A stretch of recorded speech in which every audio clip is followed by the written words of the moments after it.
It won't go away. I've got that feeling rushing through my body.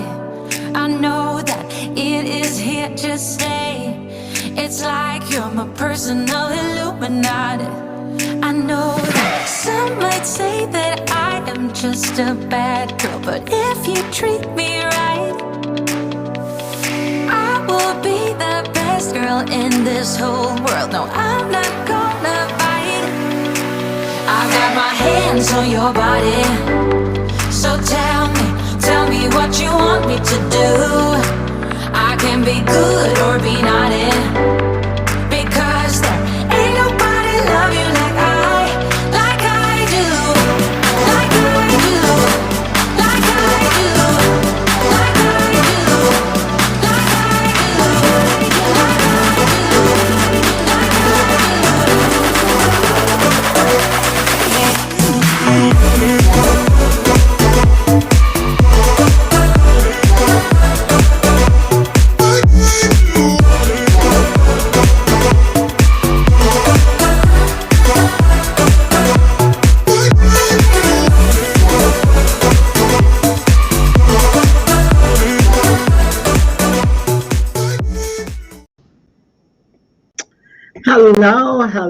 Hello, everyone. Welcome.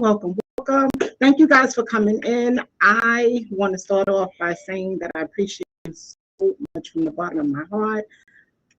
Today is Sunday Talks with Carol, and I am back. I am ready to go. This show will be on every Sunday. Every Sunday I will be here, and we will be talking about anything. If you have something that you want to share with me and you feel we need to discuss it, let's talk about it. Let's get on here and let's just have the conversation. Today we are talking about mental illness, and this topic is so very important, but I mostly want to talk about how mental illness and mental health, how it affects our community. And when I say our community, I am talking about the African American community. Before I even get started, I want to say hello to my girl Mel. Thank you so much for coming in. It's me, Wanston. Yes, honey. Thank you so much for coming in, Wanston. You were the first one here, and I appreciate you so very much. Dolly, my girl. Thank you, Dolly. You like that intro? Thank you. I'm trying, girl. I'm trying. Thank you so much. Hello, twin. Thank you so much for coming in. I know you are at work, but I appreciate you for being here and listening in. I do. Thank you, Wanston, for sharing me out. Thank you. But you know what? If it's just us, it's just us. We're going to talk about it. So mental illness is not something that we wear on our shoulders. It's not something we wear on our sleeve. So a lot of people are suffering from mental illness, and they don't even realize that they may know they have mental illness, but we may not know they have mental illness, because the bottom line is we do not know what people are going through. Hello, Rita. Hey, girl. Hey, glad to have you here. I see you today, girl. I see you today. So it's not something that we wear on our sleeve. We have co-workers that we work with, and we don't even know that they may be suffering from mental illness, because this is something that is so very real. It's happening more and more every day, especially since the C-19 struck us. People are suffering from grief. They're suffering from isolation. They are just suffering loss of financial stability. So people are suffering, and some of them we may not even realize that they are suffering. But before we get started on this topic, I want to just put in a slight disclaimer. And that disclaimer is I am not a therapist. I am a certified health, wellness, and life coach. We are talking about our opinions, our thoughts. We're sharing them. But this is by no means, I am not giving advice to anyone. We are just here to share our thoughts, and also to see if we can come up with some possible solutions to what is happening in our community. So the first thing that I want to talk about is mental health versus mental illness. Um, so mental health is basically just what it is. It is what mental illness kind of falls under. So the mental health system itself is something that we will delve in a little bit on, just in terms of how um, mental health, which is what we're feeling, how the system deals with what we're going through, versus mental illness, which is the actual illness that people are going through. Hey, Malika. Hey, sis. Hey, sis. That's my real sis here. Hey, sis. How are you today? Thank you so much for joining me. I'm like shocked over here that you're here, but okay, you're here. Um, so in terms of mental illness, that can be things like bipolar disorder, depression. It can be schizophrenia. There are so many different mental illnesses themselves that we're not necessarily going to delve into, but just that know that there are a lot of different mental illnesses in our communities. Some of us are suffering and don't know that we are suffering. There's this stigma on mental illness, that there's a stigma that we can't let people know what we're suffering from. Even in terms of sharing with our family members, we don't want them to know. Some of us are suffering from PTSD. There's so many different things that we're suffering from, but a lot of us ourselves are suffering from it, and we don't know what we're dealing with. We know that we may be anxious. We know that we may be feeling alone. Unfortunately, some people have thoughts of suicide. People are hurting themselves because they have these issues and they don't know how to deal with them. Now, my thing is that a lot of us are suffering from mental illness. A lot of us are suffering from it, and we don't know. We don't talk about it. We don't talk about it. And even when we decide to talk about it, people look at us funny. They may say things like, "Oh, well, you got so much going on in your life. You got a nice car. You have a nice house. You shouldn't be feeling depressed. You shouldn't feel any kind of way." And depression is not about what we have materialistically. It's not about the job we have. It's not about the amount of cars we drive. It's not how our children look. It is something that is coming from the inside. And a lot of times it starts to show itself on the outside. So, that's what I want to talk about. Some of us, I think all of us, have someone that we know that is suffering from some form of mental illness, or we know of someone, or we know of someone that has someone, but we all have some experience in dealing with mental illness, whether it's something that we have gone through for a short period of time in our lives, but we all have some kind of experience with it. So yes, Rita, some parents are not talking about their children's mental health to protect them. Absolutely. And as you say that, Rita, that's something else that I want to bring to the surface, that it affects everyone. It affects children, it affects teenagers, it affects adults, men, women. It does not discriminate. It just affects everyone. So Rita is saying that I found that out today listening to a mom whose son committed suicide recently. And this is why I think that we need to bring awareness. I think that's why it's so important to bring awareness to this situation, because the more we talk about it, the more it becomes normal. In our communities, we cannot afford to shove this under the rug anymore. We can't afford to do it. We need to talk about it. We need to normalize it as much as possible, so that when people are feeling weird, or they're feeling something that they don't know what it is, that they're not afraid to talk about it and say, "Listen, I just don't feel right. I don't know why. I can't get out of bed." And also understand, if someone is on this platform and you're listening to this conversation, if you know that you are going through something, or you don't feel right, or something feels a little off, please do not hesitate to reach out. Reach out to someone, reach out to a family member, reach out and let someone know, "Listen, I think I'm in trouble. I think I'm in trouble. I may need some help." because this is where we are going to eventually have to get with this. We have a lot of celebrities that are coming out on this topic and expressing what they themselves have gone through and how mental illness has affected them. And they reach the masses, which is a wonderful thing. And it's starting to normalize this. And that's what we just have to do. Um, so people have to stop behaving as though there's nothing wrong with them. If there's something wrong with you, shout it out. Let people know. Listen, I absolutely need some help. Um, so on a personal level, for me, I have experience with someone, a very close family member of mine.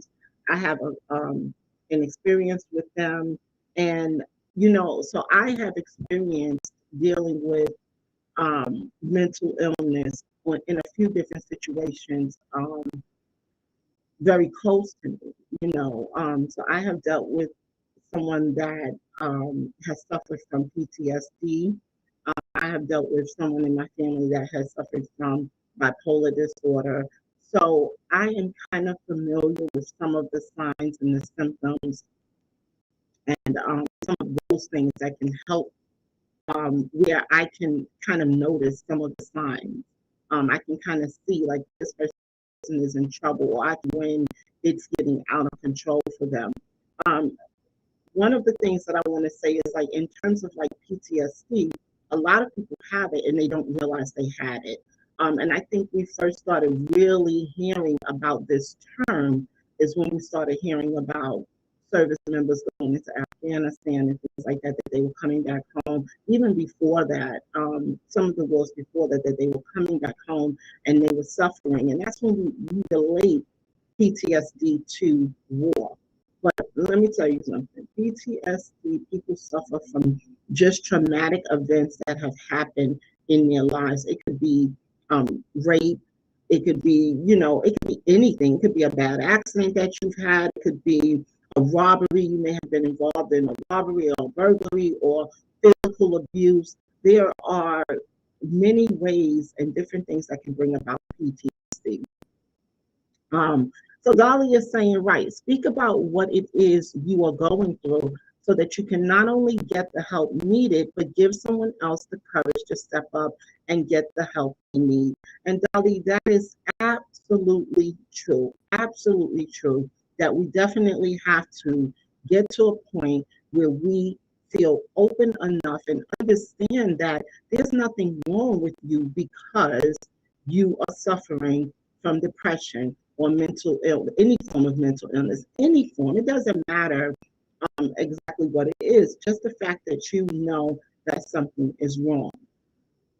In our communities, a lot of what we see, because I want to talk about how does mental illness show up in our communities. So that I want to talk about. Yes, Mel, please hit a like on your way in. Please hit a like. I want to talk about how mental illness shows up in our communities, right? How does it show up? How do we see its presence? Hey, Renita, thank you for joining. Thank you so much for coming in. I appreciate you so much. So let's talk about how mental illness shows itself up in our communities, right? And one of the ways I know that it shows itself up is the breakdown of our families. That's a biggie. A lot of families are not held together because people are suffering and they need help and they don't know how to get the help. And it shows up in anger. It shows up in many different forms. So that's one of the ways. Another way, and people don't think about this often, is homelessness. So a lot of our homeless population is dealing with mental illness. And this has been coming to the surface more and more and more when you see, and this is why a lot of the states, and I only talk about New York State, where this is concerned with the homeless population, They work so hard during the winter months when it's really cold outside to try to get some of these people inside, because what is going on in their mind is not equating, it is not letting them understand that they could possibly die out in the cold, that it's so cold and it's unsafe, but their mental is not letting them, is not having them understand how important it is that they bring themselves in. So this is important. Hey, Verns, thank you so much for coming in. Thank you, Verns. Junk Closet is in the house. Thank you. So homelessness, the breaking up of families, and also look at the jail rate in our community. The amount of um, African Americans that are being imprisoned. And they're being imprisoned because a lot of them have mental illness that they haven't even dealt with. They don't understand where the anger is coming from. They don't understand where the confusion is coming from, where the bad choices are coming from. A lot of it is from mental illness. Um, so yes, Rita is saying trauma may be caused by another family member and no one is acting on it, but they blame the victim. And Rita, you hit it right on the nose, because especially in our communities, we sweep things under the rug, and especially for the older generation, everything was hushed. Everything had to be hush hush. We don't speak about this. We don't speak about that. We don't speak about any of it. Even if you had a family member that you knew was suffering from trauma, you knew that they had mental illness, they would put that person in a room in the house. They wouldn't let them come outside the house. They would keep them in the house and keep it hush hush. So it is definitely a stigma in our communities, and we definitely feel a certain way about letting people know that we have any form of mental illness, because people are going to think what, that I'm crazy. And so that's the stigma. Thank you very much for sharing me out. Thank you so much. Um, so that stigma is something that we are holding on to. And I think we also don't seek out mental um, health care because we do not trust the system. We don't trust the system. We feel like we've been experimented on for years, so we don't trust the fact that they tell us that they want to give us a medication for this or a medication for that. We don't trust it. And, I can't say that I blame the people in our communities because of what we have suffered through. We have been experimented on before in our communities. So we do have a very untrusting nature of the mental health care system. We feel that they're going to give us some medication, and we think that medication is going to make us crazy. That medication is going to numb us. It's not going to help us. So there's a real degree of distrust in the system. And yeah, yes, Rita, homelessness or the thought of being homeless is traumatic. So imagine the amount of mental illness that we are dealing with since the pandemic began. Just think about that. That people are worried about losing their homes. They were worried that when this memorial was over, they weren't even going to have a place to live. So could you imagine thinking about that? Not having a job to go to. Imagine being home and not even knowing how to deal with it. So many of us fell into a state of depression, and some of us didn't know how to get out of it, didn't know how to come out of it. And so one thing that I would implore people to do is to, at least, if you're feeling a certain way, reach out. I'm going to say this throughout this live today. Reach out for help. Talk to someone. I don't care if it is a friend. I don't care if it's a stranger. I don't care if you call me and have a conversation with me. Just reach out to someone and let people know. Let someone know you are in trouble. you don't like the way you're feeling. Reach out, talk to someone. In our community, we have a hard time dealing with um, therapists of any nature. We just don't want to talk. We just feel like people are spreading our business. I can't trust this person. This person doesn't understand me. And then there's the big thing about I don't want to talk to no therapists. They won't understand me. They don't know my plight. They don't know where I come from. And so we seek out African American therapists or therapists that look like us, people that look like you and I. We seek them out. And the other side is we just don't have as many choices.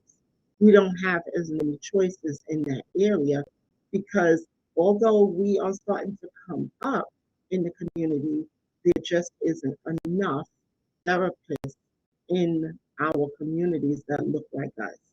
And so that's really important.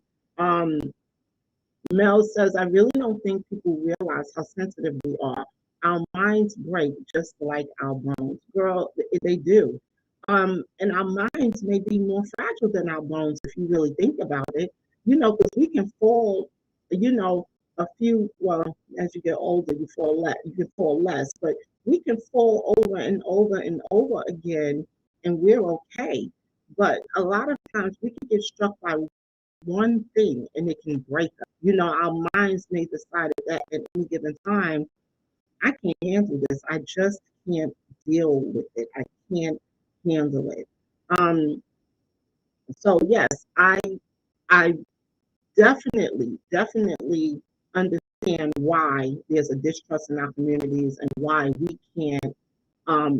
don't reach out as much. But we've got to start bringing this to the table. We have to start spreading the word. We have to talk about it more. We have to acknowledge that mental illness is real. It's not going to go away. And I was reading up on the statistics of mental illness, and it's not necessarily that it affects our community more.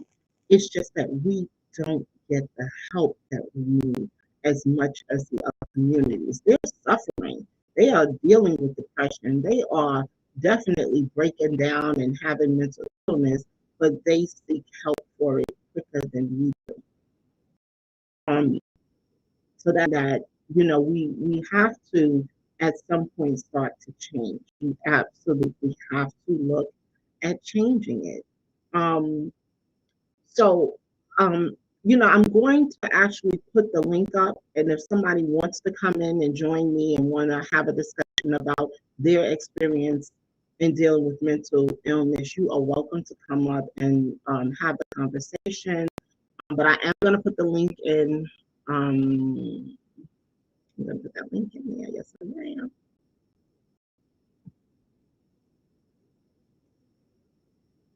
But in the meantime, I think that we are getting better in terms of bringing mental health awareness to the forefront. I think we're getting better at it, but we are nowhere near where we need to be in order to fix this. We really have to work harder at bringing this to the forefront and making people aware of how it affects our communities, and also for us as a community to start reaching out to each other, sharing resources that we have, sharing them amongst each other, letting each other know, that there is help available, and starting to put in the work. And I'm sorry, give me a minute. I'm trying to get the link up, but I know you guys already know how I am with this, so just give me 1 minute.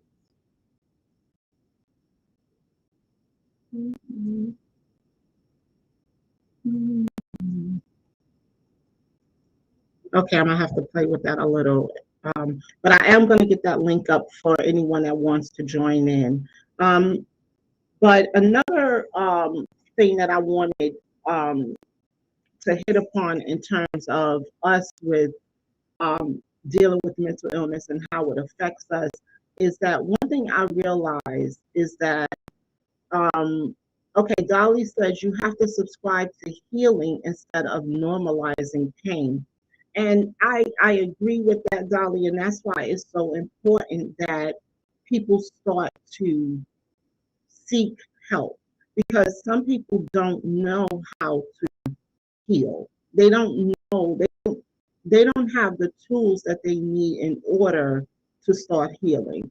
And I was having a conversation earlier and we were talking about medicating and therapy, and I was saying that they work hand in hand. Yes, some people absolutely have to be on medication, and a lot of people are against medication, but for some mental illness, it is important that they become medicated, that they get some kind of medication. But I also absolutely believe that there has to be a hand in hand treatment with them getting tools to cope, figuring out how to de stress more.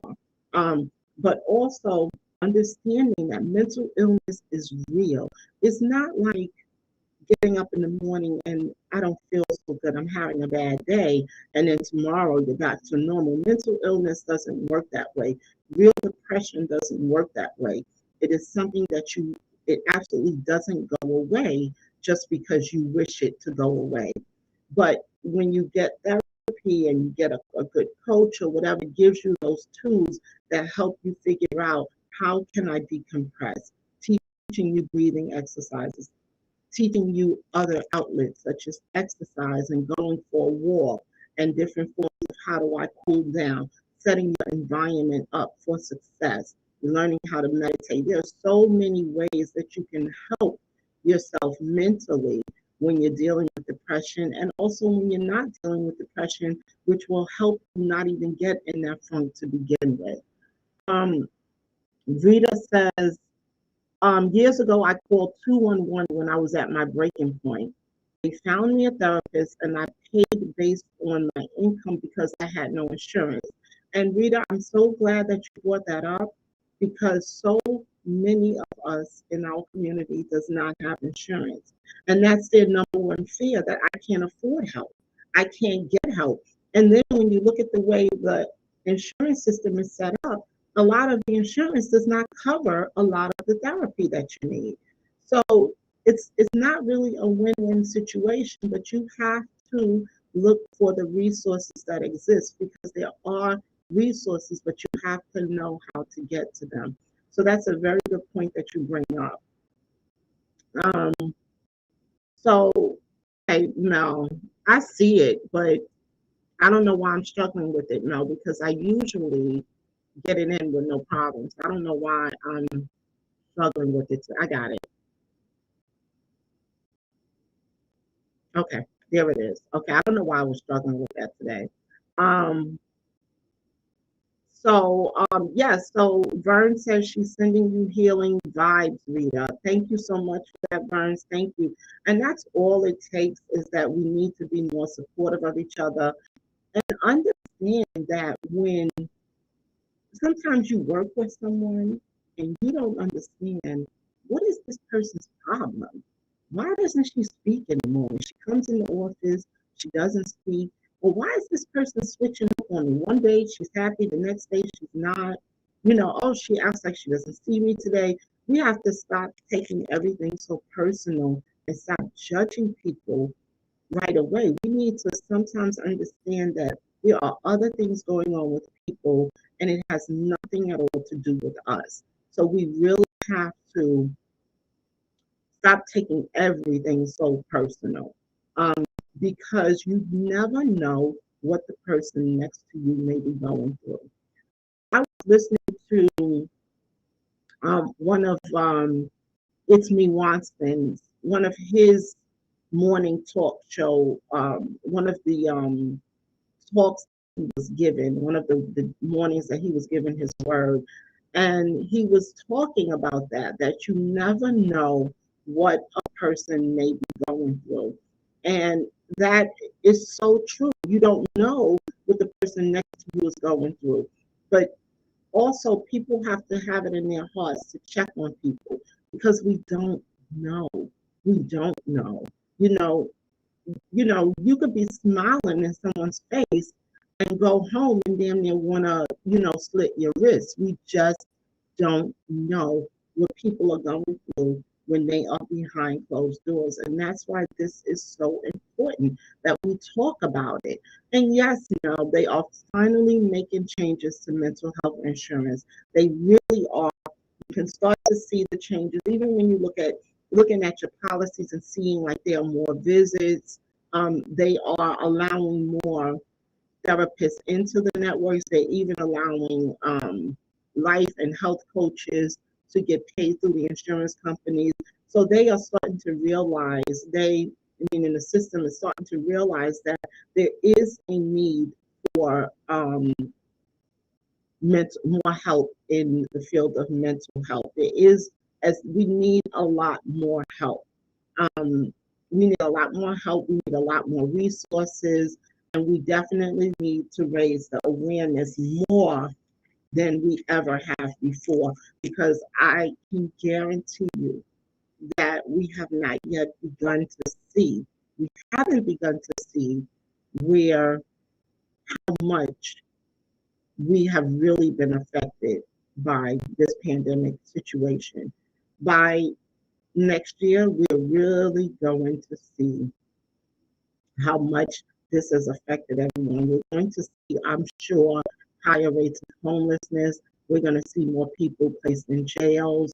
We're going to see, more violence. We're going to see so much more because we haven't even begun to see the residual of what this situation has done to our society. And of course, I hate to say it, but of course, our community is going to take on more, have been affected more than other communities.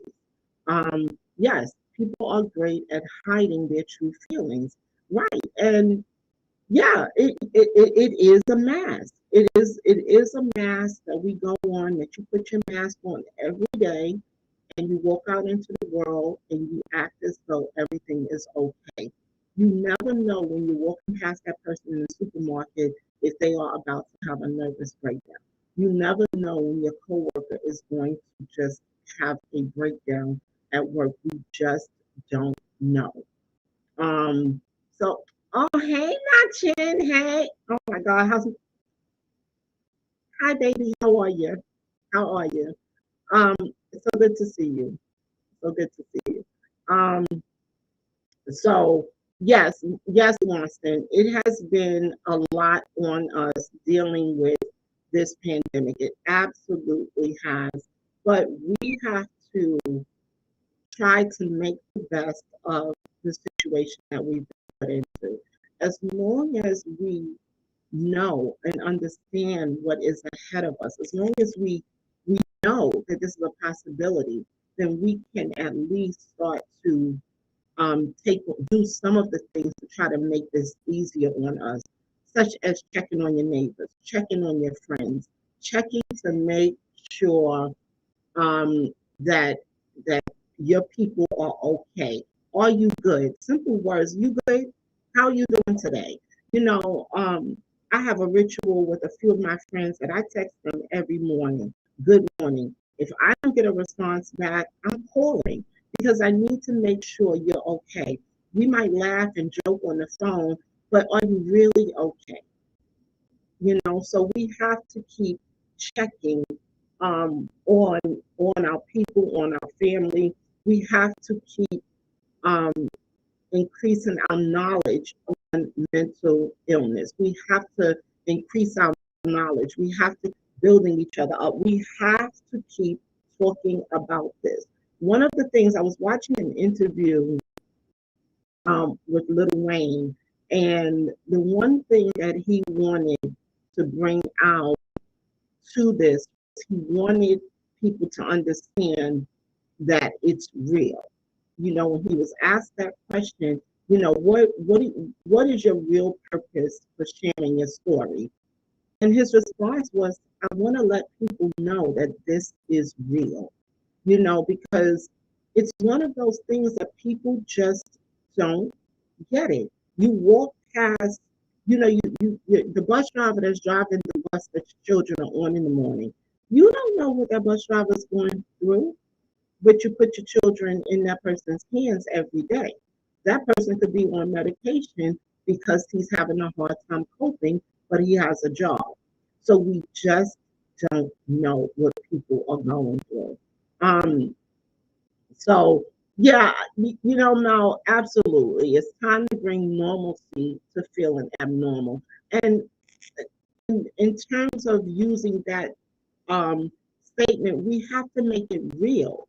We have to make it okay. We have to know that this isn't a small sector of the communities that are dealing with mental illness, that this is a huge population of people, and every day people are going through things. Every day somebody is dealing with something different. I could have woke up fine today, but by tonight, whatever trauma I went through last week could hit me like a bowling ball and I could start going downhill. So you never know when it's going to hit you. I mean, in our community, we deal with a lot of single mothers, right? And they're raising sometimes 2, 3, 4, 5, 6 kids on their own. And they go to work and they cook and they clean and they shop and they, deal with their children.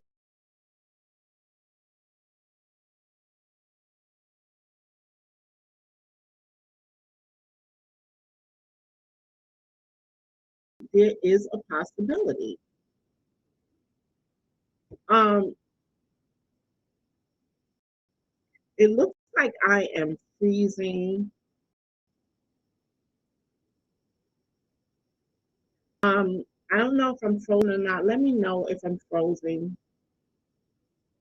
Okay, it looks like I'm freezing up a lot, guys. So somebody let me know if I'm actually if you can actually see me. Just put a 1 up and let me know if you can see me. Just give me a 1. Um, so Rita is saying, I participated in a Come Out of the Darkness walk. It is a suicide prevention walk. The stories that were shared with me about loved ones, friends, co-workers who committed suicide. Oh my God, it is. Thank you, Dolly. Thank you. Okay, Mel. Um, I don't even want to think. I don't want to think about the amount of people that are committing suicide because they can't handle whatever they're going through. It it's painful. It's painful for the people they leave behind. It's painful that they may have been able to get the help they need, but can you imagine feeling like the only way out is to be out? Like I can't even imagine that. So, we have to be careful about how we look at people and how we respond and react when we know someone has something. People often make a joke about the bipolar disorder. Oh, he's bipolar. It's been an ongoing joke in our community because someone has, is moody, as we used to say growing up, or she's a cancer, she's moody, but it's an ongoing joke. And honest to God, it's nothing to joke about. Because you don't understand something does not mean that you laugh at it or you make a joke out of it. Ignorance serves us no purpose. So we have to teach ourselves. We have to get familiar and, get the information and understand that this is so real. Yes, Nanchin. Nanchin says, I thank God for family and friends. I can't imagine the people who are all alone going through it. How they feel, I don't know. How do you feel as a mom whose child has committed suicide, as a child whose parent has committed suicide because they cannot handle what is going on? And I don't know. I don't know what it feels like. I don't know how it feels to not be in control of your thoughts, or not being in control of how you're feeling at any given moment? I don't know. But what I do know is that I would love to help, that I don't have a problem reaching out, that what I know for sure is that we have to get better in treating mental illness, that we have to let people in our communities know it is okay. It is okay, that you're not alone. You're not alone. Hey, Twana, how are you, sis? Um, I know, Rita. I don't know why it's going out. It is going out. I don't know. It happens sometimes, but hopefully it won't keep happening. But I can see it on my end that it is going in and out. Yeah, so I just, you know, I think this is important. I think we need to talk about this more. Thanks, Swanson. I think we need to talk about this more. I think we need to look out for our people more. I think we need to advocate in our communities um, for more resources. We absolutely have to do that. We have to make this less shameful. It can't be, it can't be a stigma attached to something that you have no control over. You know, you can't, and people use it so lightly. Oh, I'm depressed. You know, people use it lightly, but understand that being depressed and suffering from depression and just being sad today, those are two different things. And so we need to understand that it's like knowing the difference between having a cold and the flu. You know, you have to start to differentiate between the two, because when we don't, then we lessen the seriousness of the other. So Dolly says that's a parent's worst nightmare. I try to check in with my kids as much as possible and allow them to vent. Absolutely. Listen, part of this issue that we have in our communities is that we are not allowed to vent. Our children, and we were raised not being able to speak, not being able to talk about what we were feeling. When you're not able to talk about something, you lose the ability to express yourself. So then it becomes, I can't even express how I'm really feeling because I don't even have the word, because I've been shut down and shut in for so long. I can't even tell anybody what I'm feeling, because at this point, I don't even have the words for what I'm feeling. Um, so, you know, possible and allow them to vent. I know that doesn't solve the problem 100%, but it's a start, and they know I'm present. And absolutely, Dolly, listen, we have to start somewhere, and it's obviously not from where we were. Obviously, how mental illness had the place that mental illness has in our communities is based on something that happened from our communities generations ago. The outlook that we have on mental illness is because of a position that we were in years ago. Um, Even a lot of the things that we're going through now, police brutality, all of these things that we are suffering from are going to and have been contributing to mental illness in our community. And when people don't acknowledge that, then we are still going to have the problems that we have in our community. This is more than this conversation we're having today. This conversation we're having today is the base. I wanted to let people know you're not alone. I wanted to express that we need to bring awareness to the fact that people are suffering. Bring awareness to the pettiness in our lives, because life is so much more than the pettiness that we deal with on a day-to-day basis, because people actually have real problems. People are losing their lives because they can't cope. They don't have the tools or the mechanisms to cope. So between peer pressure, bullying, the need for acceptance is too much. And the other thing is social media. Social media has contributed, I believe, to this, to mental illness, or, I believe it's contributed as well. Um, People are not as social.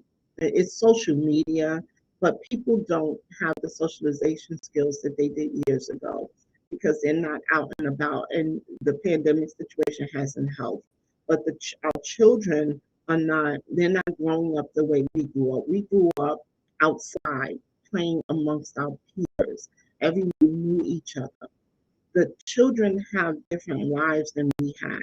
So they are more at home with their siblings, in front of a game, in front of the computer. They are dealing with bullying. They are dealing with issues in terms of thinking they're not good enough. They're looking at models on the computer. They're looking at people that are, what's that word when they're touched up, and so they're perfect when that's not who they really are. So people are struggling with trying to keep up with things that aren't real, and it is not helping the way we are dealing with things mentally. It's not helping at all. So we definitely have to get a grip on this. We have to, in terms of where our children are and how our children are having to cope today. We really have to keep checking in. Not only are we checking in with each other, if we have to check in on our friends, then we definitely got to check on our nieces, our nephews, our cousins. We have to check in on people. We got to check in on these babies. And when I say babies, I'm talking about these children that are going through adolescence. We got to check in. We got to let them know they're not alone. We cannot leave our children to be in a room in front of a game all day. We can't do it. We've got to talk. We've got to get these kids to socialize. We've got to get these children to express themselves so that if they feel weird or that something's not right, they will come to you. They will talk to you. If they don't talk to you, they talk to me, they talk to their neighbor. We've got to open up our communities. We have to. We absolutely have to. I need to just catch up with the chat a little bit. Okay, so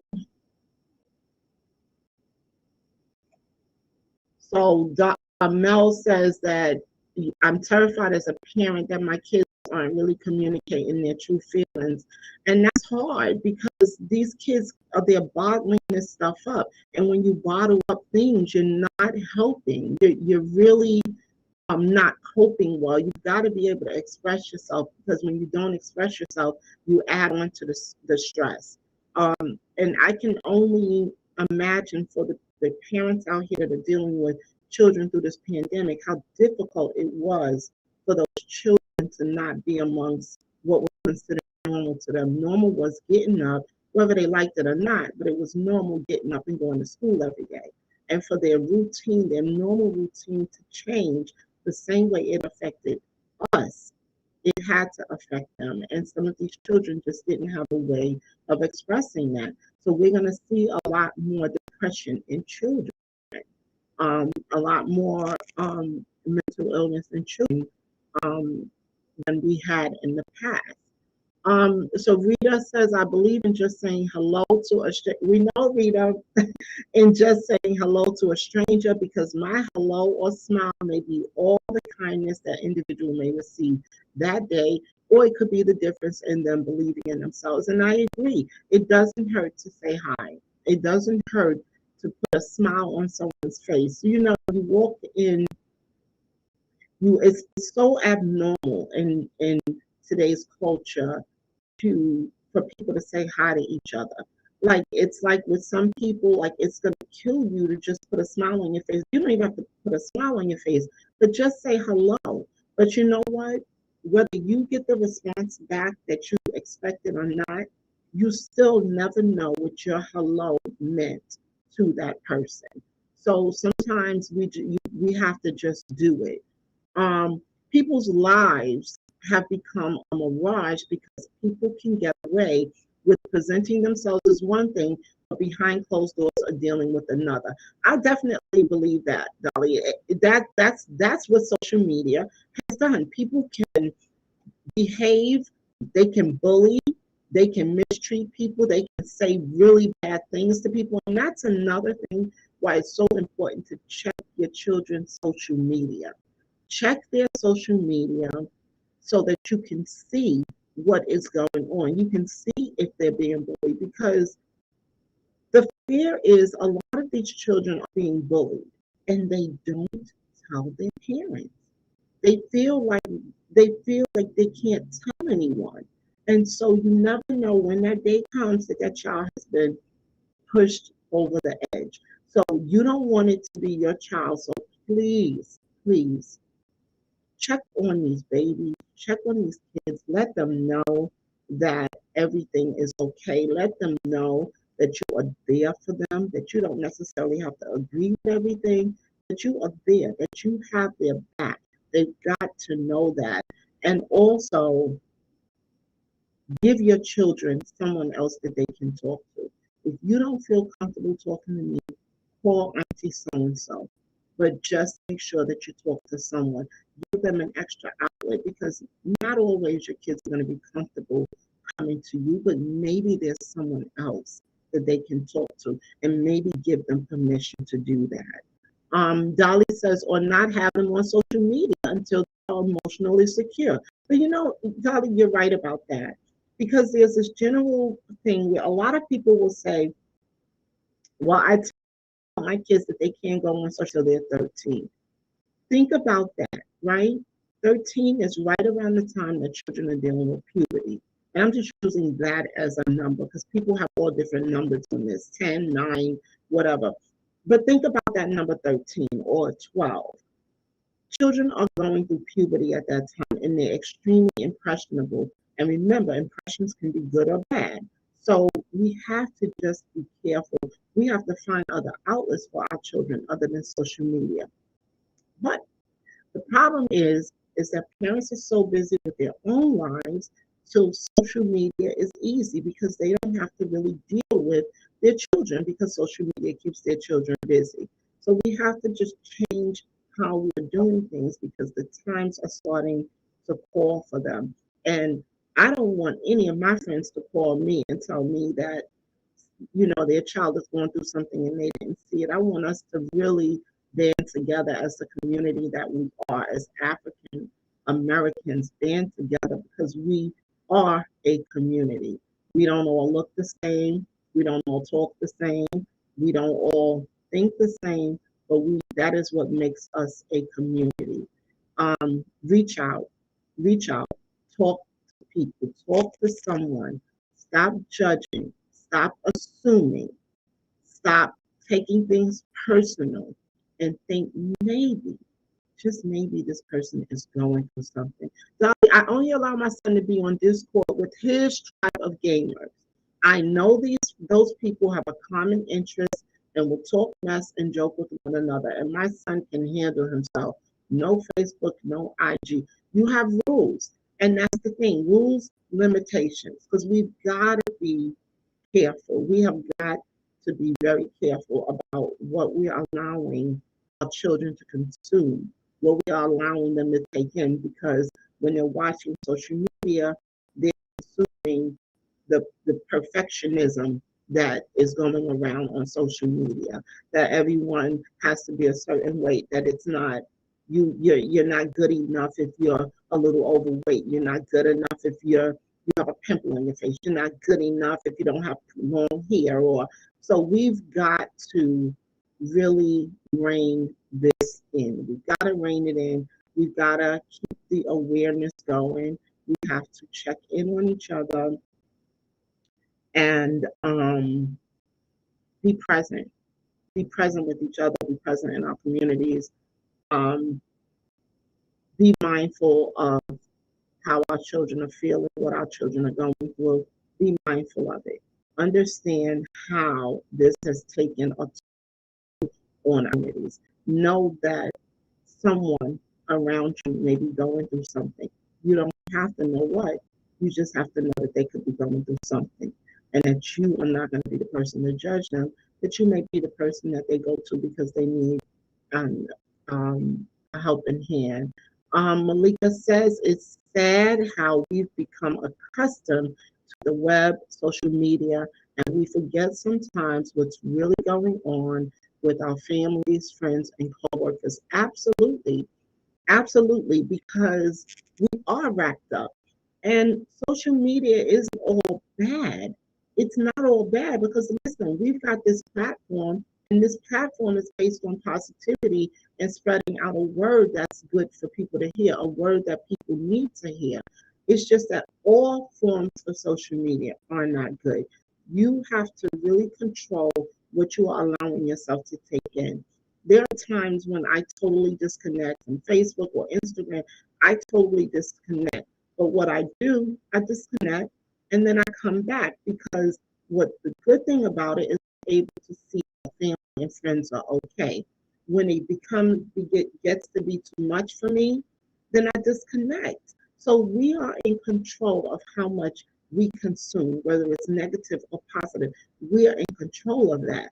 And remember that what we're consuming is always going to affect our minds. It doesn't have to be negatively, but think if you're not in a good place and you watch a certain type of content, how it can bring you down. Just think about that. Um, I'm well aware of Discord. My husband was an avid member for years. Oh, y'all talking about Discord. I'm not getting into Discord.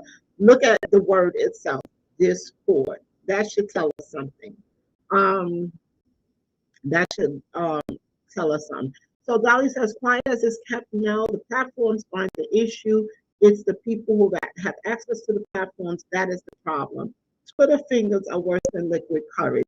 Absolutely. Good afternoon, Mr. Bowers. Good to see you. Good to see you. I do see you. So yeah, absolutely. It is courage. People do have way more courage behind the camera than they do in front of the camera. They have more courage, person to person. People wouldn't say half of the things they say. We wouldn't be dealing with bullying as much if social media didn't have the big platform that it has. So we definitely have to be aware that social media has played a part in a lot that has been going on mentally with people, and especially with our youth. They've been taken in a lot from the social media platform. There's been so much bullying and things like that. And imagine if you're already going through things and then you start to be bullied, or you already feel a certain way about yourself as a kid, as a young person, and now someone is bullying you. It can lead to anything. So I just appeal to everyone to not forget that mental health is real, that mental illness is real.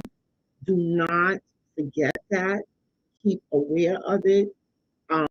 Let's keep talking about it, because the more we talk about it, sometimes it makes it easier to deal with. If it's less of a stigma because it starts to become a normal part of our conversation, then it all the stigmatism starts to leave. We just need to start talking about it more, start being more open about it, because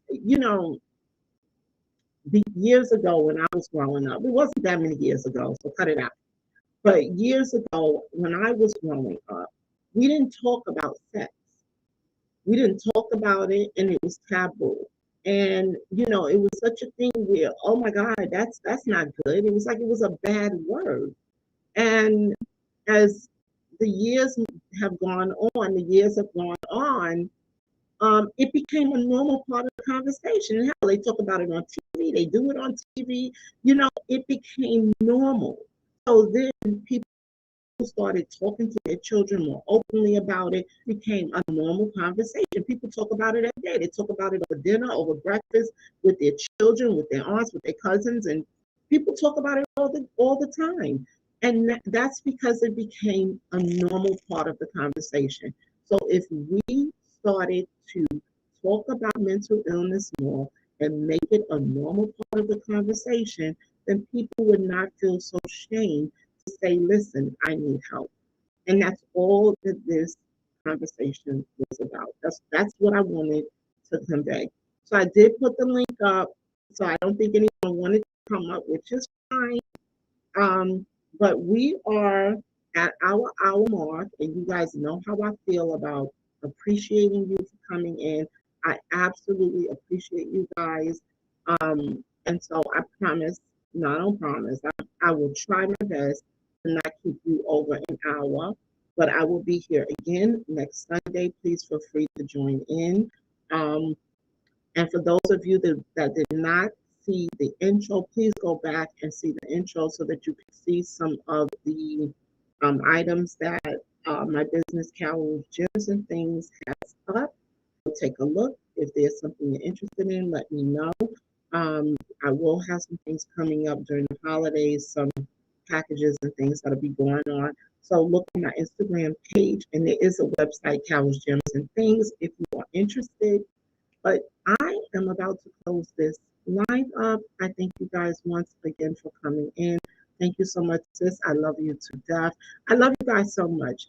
Please remember to have a peaceful, playful, productive day.